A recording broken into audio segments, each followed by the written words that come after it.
Así fue, amigos, la entrevista exclusiva que le hizo el periodista Beto Ortiz al ex comandante de la PNP, Raúl Alfaro, en donde Beto le puso contra las cuerdas para que diga toda la verdad. Escuchemos.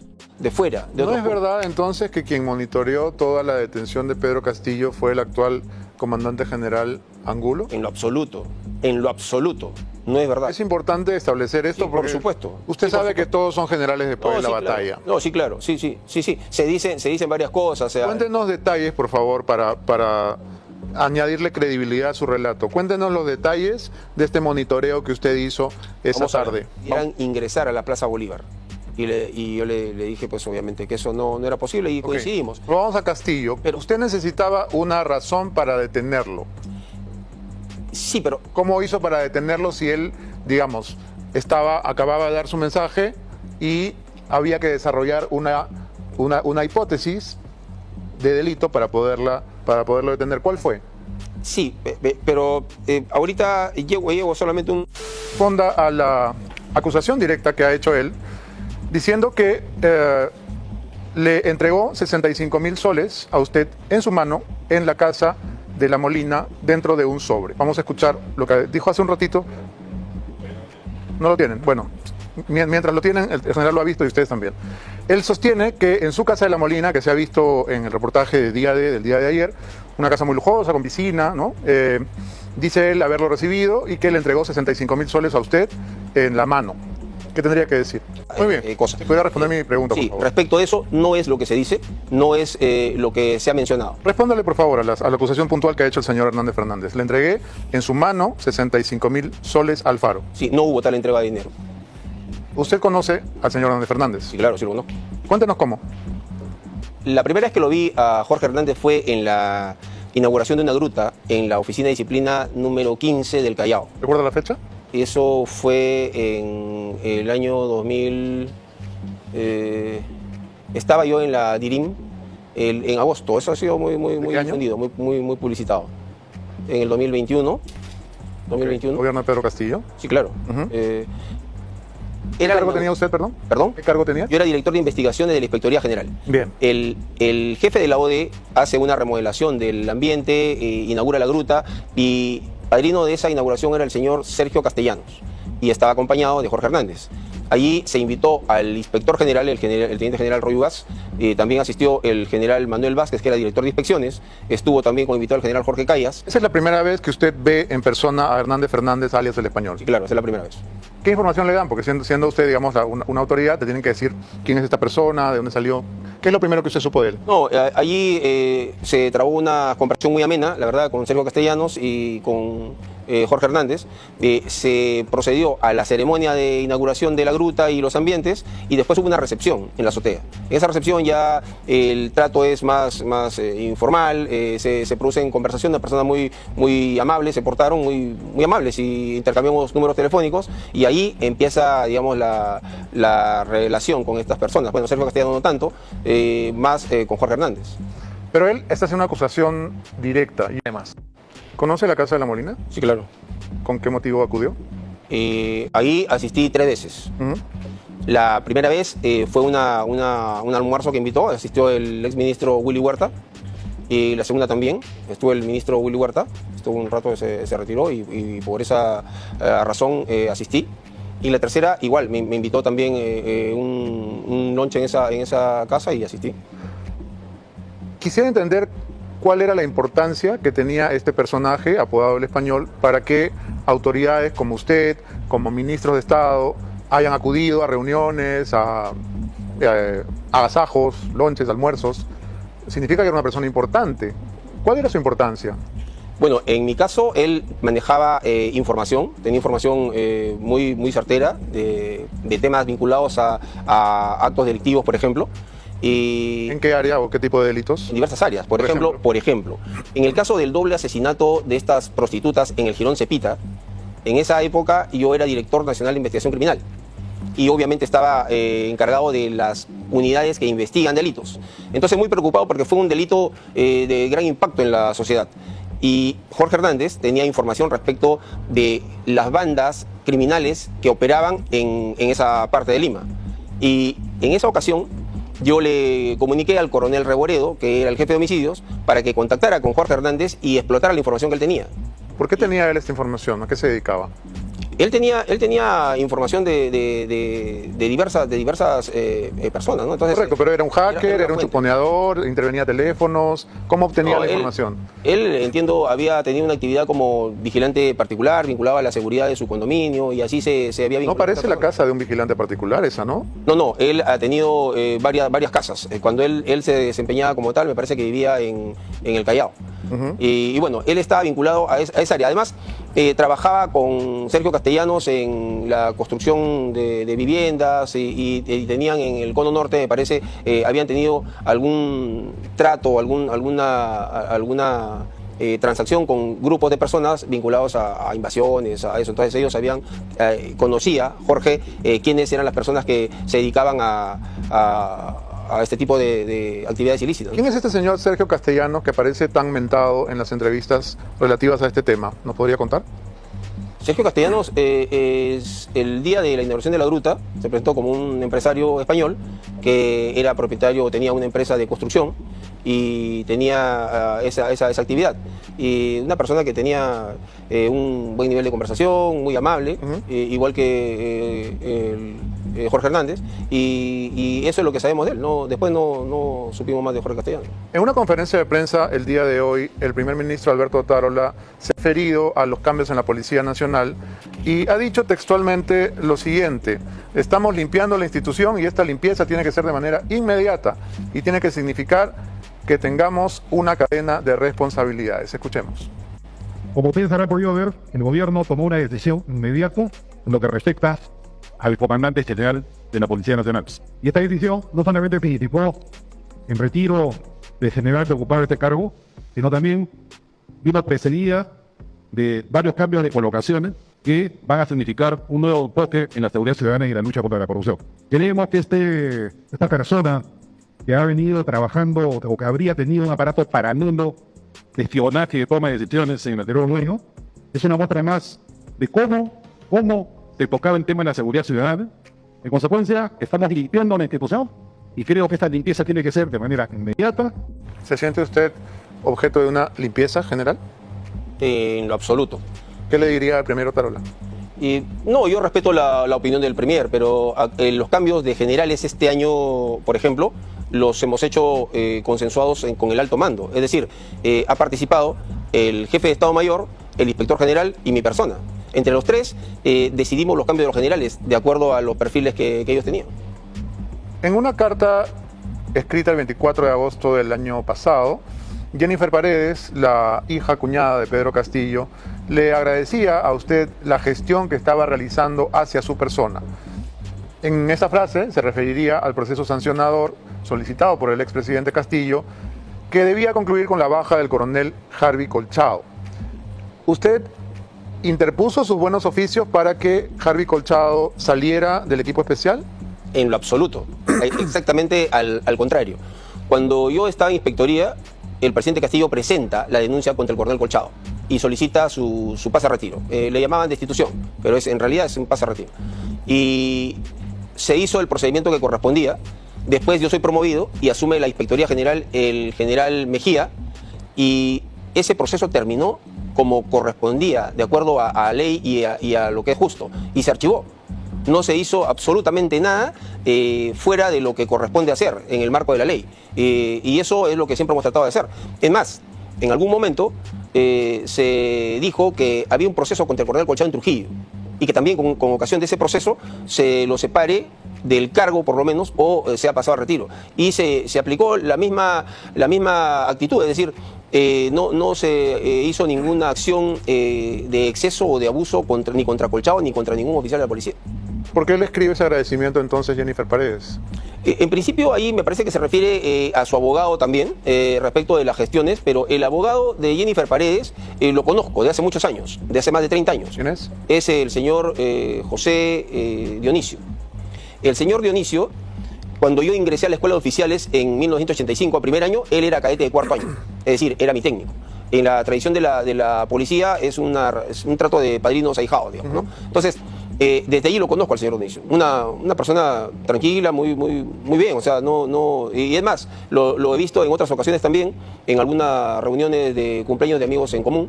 Y así es como ha venido pasando el tiempo y llegamos a este momento en que él, como abogado, resulta que era abogado de Jennifer Paredes. Y en esa circunstancia me visitó una vez en inspectoría, yo era inspector. Él estaba preocupado porque había sido ella detenida y estaba quejándose, parece, de algunos tratos que no consideraba que eran los correctos. Entonces, ¿cuál era la gestión exactamente que le agradecía? En ese caso concreto, día de agosto, era el servicio de seguridad cuando ella tenía que salir de prisión, porque el 24 es que le comunican o le notifican su libertad y al día siguiente tenía que salir. ¿Y usted le proporcionó efectivos policiales? Ese fue el pedido, no, fue el pedido del señor Dionisio, pero es un trabajo normal que se hace siempre. Se ha hecho... El abogado de Jennifer Paredes, que era amigo suyo, lo llamó y le pidió una protección especial para su defendida. No protección especial, pero él bueno, no todos los reos tienen un cordón policial cuando salen, ¿no? Pero hay algunos casos que concitan a gran cantidad de personas y entonces... Casos mediáticos, digamos. Sí, claro. Entonces, en esos casos, la seguridad se tiene que adoptar con las cantidades necesarias para evitar algún tipo de agresión o algún tipo de inconveniente, ¿no? Dentro de las revelaciones que ha estado haciendo este señor Hernández Fernández, tanto en ATV anoche como hace unos minutos en este canal, está la confesión, ¿no? Porque él es un colaborador que tiene la potestad de dar declaraciones y pasearse por los programas, algo que los colaboradores anteriormente no podían hacer, pero él parece que sí tiene esa prerrogativa. Y ha confesado que Fray Vázquez, el prófugo sobrino de Pedro Castillo, que mañana cumple un año de estar fugado de la justicia, estuvo escondido en su casa y además que dos importantes jefes policiales lo sabían porque lo vieron en su casa. Lo ha dicho ayer en una entrevista en la que los únicos jefes policiales a los que se refirió fueron usted y el señor Vera Llerena. En mi caso, en absoluto, yo sabía que estaba Fray Vázquez ahí. Y si hubiera sabido, tenga usted la seguridad, que lo hubiera capturado. Una cosa puede demostrar eso. No dudé, ni tuve ningún inconveniente en ordenar la captura en delito flagrante del expresidente Castillo, que es su tío, y en circunstancias no tan cómodas para todos en el país. Y si es que yo hubiera sabido que él estaba ahí, tampoco hubiera tenido ninguna duda en detenerlo, en capturarlo. ¿Es cierto que estaba usted con COVID el 7 de diciembre? Sí, tenía COVID. Es decir, no estaba trabajando. Estaba aislado en el despacho y había... ¿Pasó su cuarentena o su convalecencia? Sí, claro, sí, por supuesto. ¿Durmió en el despacho? Sí, siempre hacía eso. Siempre hacía eso. ¿Cuánto tiempo duró el COVID? Estuve aislado 5 días, me parece, sí, 5 días, o 5 o 7 días, pero yo quise asistir al aniversario de la policía, me había preparado para eso, estaba con toda la intención de asistir. Cité al médico a las 6 de la mañana para que me evaluaran y vieran si era posible que yo vaya, pero la evaluación no fue favorable y más bien tuve que ir a pasar unos exámenes al hospital. Hice una tomografía y demás, vieron que no había lesión pulmonar ni nada, pero no estaba en condiciones de poder asistir a la ceremonia, yo quería ir. El día 7 ya me sentí mejor y estuve despachando, bueno, no atendía a las personas por razones obvias, pero en esas circunstancias que estaba trabajando estaba con uniforme de faena y todo. Ingresaron el jefe de Estado Mayor, el general Angulo, el coronel Hernández Moreno, que era jefe de imagen, el coronel Bryson, que era mi secretario privado, y Julio Villus, un abogado en retiro abogado, que era asesor de Comacén. Ingresan a darme cuenta, a informarme, porque yo era obviamente el comandante general, que el presidente Castillo acaba de cerrar el Congreso. Entonces, se reunieron ahí y venían a informarme y a ver cuál era la posición del comandante. ¿Usted no veía televisión? ¿Perdón? ¿Usted no veía noticias? En ese momento estaba atendiendo un tema, por eso le tenía apagado el televisor. Así que ellos vinieron, me informaron, encendimos la televisión y todo estaba en vivo. Entonces, allí les dije, ¿saben qué? Por ninguna razón el Congreso debe dejar de funcionar y demás, y entra la llamada del presidente Castillo. Y esa historia ya la he relatado en mi manifestación además, y ya ha sido materia de una entrevista, y al final de esa conversación les dije eso, o sea, vamos a garantizar que el Congreso sesione libremente, vamos a evitar que la gente cruce las vallas e interfiera lo que está ahí, las personas que trabajan en el Congreso que lleguen, porque estaban llegando los congresistas y personas que trabajan en el Congreso de fuera. ¿No es verdad entonces que quien monitoreó toda la detención de Pedro Castillo fue el actual comandante general Angulo? En lo absoluto, no es verdad. Es importante establecer esto, Sí, por porque supuesto. Usted Sí, sabe por que todos son generales después de la sí, claro. batalla. No, sí, claro, sí. Se dicen varias cosas. O sea, Cuéntenos detalles, por favor, para añadirle credibilidad a su relato. Cuéntenos los detalles de este monitoreo que usted hizo esa tarde. Vamos a ver. Primera cosa, quien estaba al comando de la policía era yo, Sí. no era el general Angulo. ¿Ok? Entonces, las órdenes las daba yo. El general Angulo era el jefe ejecutivo, pero ¿Cuál era su cargo? es un cargo nuevo que se llama Comando de Asesoramiento General. O sea, pero en realidad es lo que antes era el subcomandante general, que es el ejecutivo, el que ejecuta. Pero el que estuvo allí, más antiguo que el general Angulo, era el teniente general Vicente Álvarez Moreno, que era el jefe de Estado Mayor, el número 2 de la policía. Él ingresó, integrante del alto mando, a darme cuenta, acompañado del general Angulo. El general Mejía, que era inspector, estaba participando de una ceremonia en la Asociación de Oficiales Generales Retirados. Y también vino junto con ellos el jefe de imagen, vino Julio Vius, y estuvo mi secretario privado, el coronel Bryson. Ellos 5 saben lo que pasó en ese momento. Mucho se ha dicho de que el general Angulo es el artífice, y no es así. Por eso le pedía que me diera detalles, ahora le doy detalles. que nos muestren que fue usted. Ingresaron a mi despacho a informarme, a darme cuenta. ¿Qué hora sería? A las 11 más o menos, las 11, algo así. Y Esto es antes del golpe, entonces, ¿no? ¿A qué hora fue el golpe de Estado? a la hora que salió el presidente, no, Ok. no recuerdo la hora en realidad. Pero y llegaron los 5 y me dijeron, el presidente Castillo ha declarado cierre al Congreso, y prendimos la televisión y le dijimos, ¿saben qué? Hay que mantener que el Congreso continúe funcionando libremente. Y el general Álvarez me estaba informando alguna disposición que había recibido de parte del ministro del Interior para que algunas personas pudieran ingresar a la Plaza Bolívar. Y yo le dije, pues obviamente, que eso no era posible, y Ok. coincidimos. Vamos a Castillo. Pero- Usted necesitaba una razón para detenerlo. Sí, pero ¿Cómo hizo para detenerlo si él, digamos, acababa de dar su mensaje y había que desarrollar una hipótesis de delito para poderlo detener? ¿Cuál fue? sí, pero ahorita llego solamente un paso previo. Cuando llegaron ellos y estábamos conversando, entró la llamada. El ministro del Interior me dijo, Alfaro, le voy a pasar con el presidente. Y me pasó con el presidente. El presidente me dijo, general Alfaro, cierre el Congreso, no permita que entre y saque a todos los que están adentro, dé la seguridad a la casa de sus padres, a Aníbal Torres, a Betsy Chávez. ¿Quién más? Me acuerdo de Aníbal Torres, Betsy Chávez. ¿Salas? No, Sala no. Aníbal Torres, ¿Sánchez? Betsy Chávez, sus padres, Sánchez tampoco. O sea, los importantes Los eran importantes, sí. Betsy Chávez y Aníbal. Torres, sí, claro. Y sus padres. Ujú. Y me dijo, intervenga, entendiéndose por detenga a la fiscal de la Nación, intervenga a la fiscalía. Y yo le dije seguidamente, ¿cuál es el motivo, señor presidente? Y me dijo, el ministro del Interior le va a explicar eso. Y me pasó con el ministro del Interior. Y me dijo, Alfaro, después conversamos. Se cortó la comunicación. Y yo volteo, de lo que estaba hablando por teléfono, volteo y me dirijo a los que estaban ahí. El general Álvarez, el general Angulo, el coronel Hernández Moreno, el coronel Bryson y Julio Vius. Los 5. Y les dije una frase coloquial y les dije, ¿sabe qué? Por ningún motivo se debe cerrar el Congreso. Vamos a permitir el libre funcionamiento del Congreso, la gente no debe pasar las vallas, que pasen solamente los que trabajan ahí, porque si eso no hubiera sido, si yo no hubiera dado esa orden y hubiera sido al revés, el Congreso no hubiera podido sesionar el Pleno y no hubiera podido vacar al expresidente Castillo. De acuerdo, pero Eso- ¿cómo se sustentó la detención de Sí, Pedro Castillo? Ya. Después de eso, ellos habían sido convocados. Como yo estaba con COVID, yo no podía asistir a la reunión del Comando Conjunto. Del Comando Conjunto habían citado a una reunión. Estaban los comandantes generales de la Fuerza Armada y habían citado al comandante general de la Policía. Pero como yo estaba con COVID, asistió el general Álvarez Moreno y acompañaba al general Angulo. Se paró y me dijo, mi general, nos han convocado al Comando Conjunto. Perfecto, vayan nomás, pero ya saben cuál es la decisión. Y fueron hacia allá. Salieron y yo llamé al director de inteligencia, que era el general Malaver. Vino el general Malaver porque él estaba, la dirección de inteligencia aquí en la Vía Expresa, en la avenida Paseo de la República, la Vía Expresa. Pero el general Malaver estaba integrando una junta, me parece que era de pases a retiro. Entonces, estaba ahí en el edificio, en el tercer piso justo. Entonces llamé al general Malaver y vino inmediatamente. Y le dije, Malaver, tú eres director de inteligencia y por lo tanto responsable de que el expresidente Castillo no vaya a desaparecer o vaya a ingresar a una embajada o vaya a fugarse. Debes tú estar en permanente control físico de él.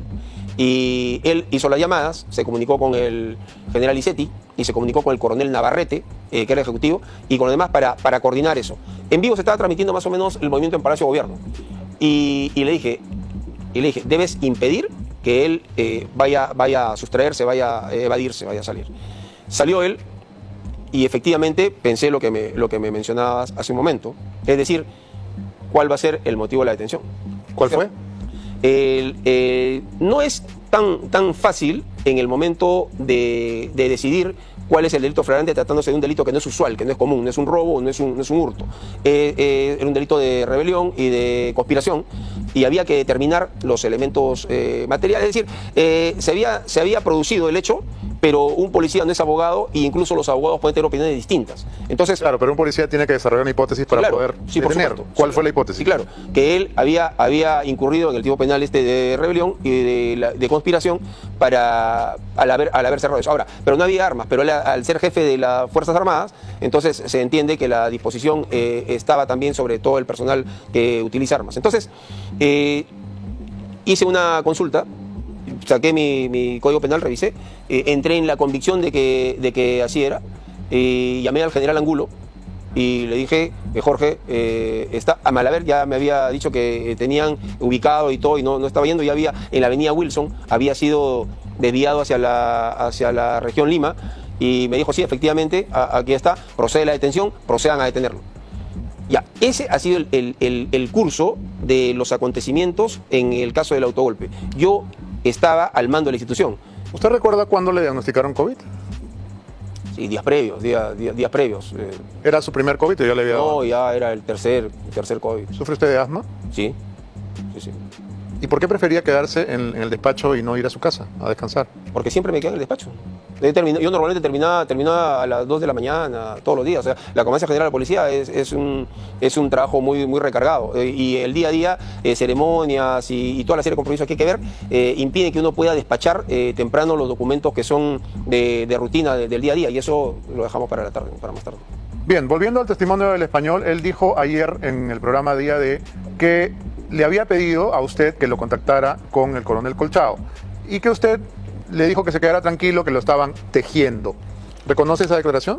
No me dijo que lo contactara con el coronel Colchado. Él lo que me dijo es, me están queriendo hacer daño, es una maldad esto, yo no soy malo, yo no soy sicario, yo no soy asesino, y me están imputando cosas que no son. Y le dije, pero ya, si no es así, preséntate con tus abogados y explica las cosas, ¿no? Y no te preocupes.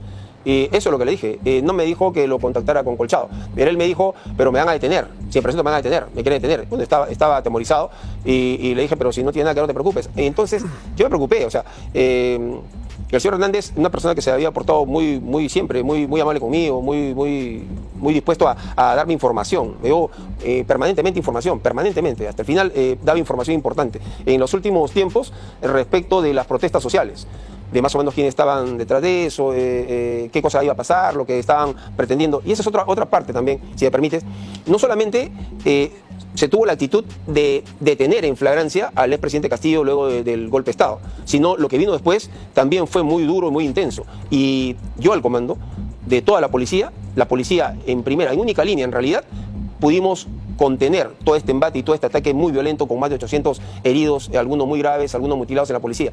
Pero eso quería relevar, es decir, no solamente fue el hecho de tomar una decisión inmediata y firme ante el autogolpe, el golpe de Estado, sino con lo que vino después, que fueron ataques, bloqueos de carreteras, el intento de tomar Lima, de cerrar el Congreso y de venir a Lima y tomarla, tuvimos permanentemente que variar las estrategias. Cada día o cada vez que se convocaban a las marchas, ellos variaban la estrategia y eran de diversa intensidad. Ninguna era de baja intensidad. Entonces nosotros fuimos haciendo lo mismo, fuimos variando las estrategias, concentramos gente acá, en ningún momento hubo desabastecimiento de pertrechos policiales, hubieron ataques muy intensos en los aeropuertos del interior del país, en la zona sur, y se pudo controlar todos estos ataques. Ahora, es absurdo pensar que uno pueda integrar, o sea, el comandante general, me refiero a mi persona, puede integrar una organización criminal liderada por el señor Pedro Castillo, cuando he sido quien ha ordenado la detención, cuando dio el autogolpe y cuando él pretendía hacerse con todo el poder en el Perú. O sea, él pretendía hacerse todo el poder en el Perú. Y si yo hubiera acatado la orden que dio, seguramente que hubiera sido una persona muy empoderada, con mucho poder, ¿no? Y resulta que por haber dado la orden contraria, de acuerdo a lo que corresponde, en el recto cumplimiento del deber, en el favor de la democracia, de la justicia y de lo que debe hacer el policía, resulta que después soy integrante de una organización criminal con el cargo de dirigente liderada por él. Es una cosa muy absurda en realidad. ¿Por qué el español insiste en declarar que es un gran amigo del general Alfaro? ¿Usted siente lo mismo hacia él? En realidad, él ha tenido ha habido una relación de confianza pero él también daba información, o sea, era como una fuente, y uno como policía recibía las informaciones, y en ese contexto había una relación de confianza muy cordial. Es una persona que en ningún momento yo le vi algo delictivo y nunca me planteó algo delictivo tampoco. Nosotros como periodistas también recibimos muchas veces información de personas que pueden ser éticamente cuestionables, porque para eso uno filtra la información y decide cuánto de la información es veraz y cuánto no.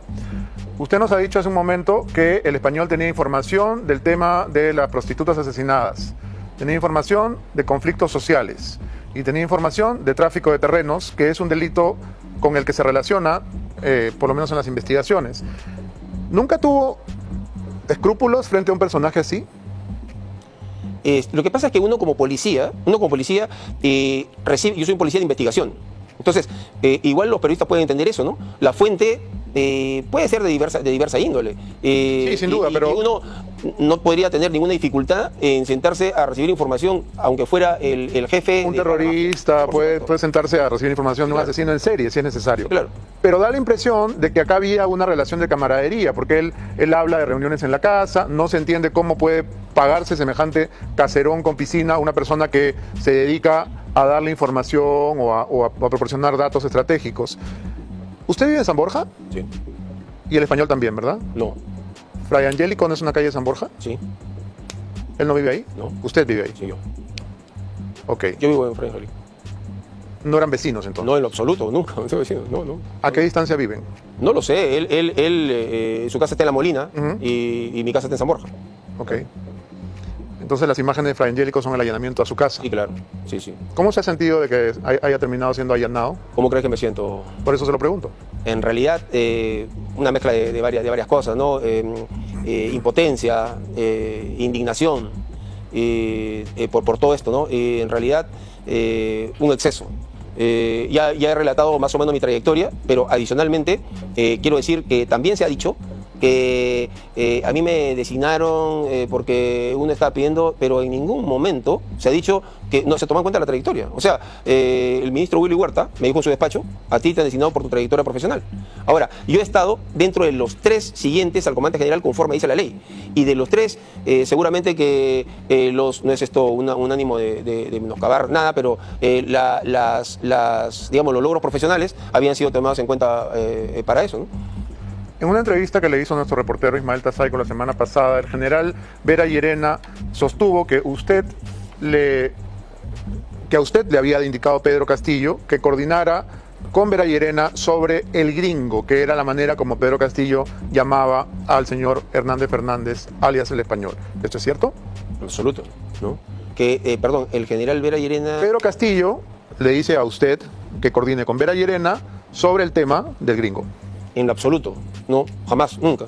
Con el expresidente Castillo yo he conversado muy puntuales veces, muy pocas veces, sobre cosas muy puntuales. No he tenido una comunicación con él muy constante, digamos. El señor Hernández Fernández es un aspirante a colaborador eficaz. ¿Lo es usted? No. Pero le han tomado una declaración en el Ministerio Público, ¿verdad? Claro, sí. Y en esta declaración ha dicho usted que solo vio una sola vez al señor Hernández Fernández y que no era su amigo. No he dicho eso. Se refieren a hay una pregunta que ha sido, digamos, materia de todo este tipo de comentarios. Lo que pasa es que la pregunta es capciosa. ¿La pregunta de quién? La pregunta que hacen en esa declaración ante el Ministerio Público en condición de testigo. La pregunta es capciosa. Bueno, los fiscales hacen preguntas difíciles. No, pero las preguntas capciosas están prohibidas porque no se puede contestar de una manera directa. Es decir, por ejemplo, la pregunta decía algo así como que usted se ha reunido con fulano o sutano, así como con las otras personas que aparecen en las imágenes antes mostradas. Entonces, ¿cómo respondes? Si respondes sí, te has reunido con fulano, así como con los demás. O con sutano, así como con los demás. Entonces, y si respondes que no, es lo mismo. Entonces, ¿A quiénes englobaba esta pregunta? ¿Al Español? A Jorge Hernández. Ajá. O Sergio Castellanos, así como los demás. ¿Y los demás eran? Y los demás eran, me parece que eran personas vinculadas a esta red de chuponeo o, en todo caso, los que asistieron a la gruta. Y en cualquiera de los 2 casos, nunca me he vuelto a reunir con ninguno de ellos. Con ninguno, es decir, no con ninguno de ellos, pero a Sergio Castellanos lo he visto algunas pocas veces y a Jorge Hernández sí lo he visto más veces. ¿Es usted amigo del ministro o exministro Senmache? No.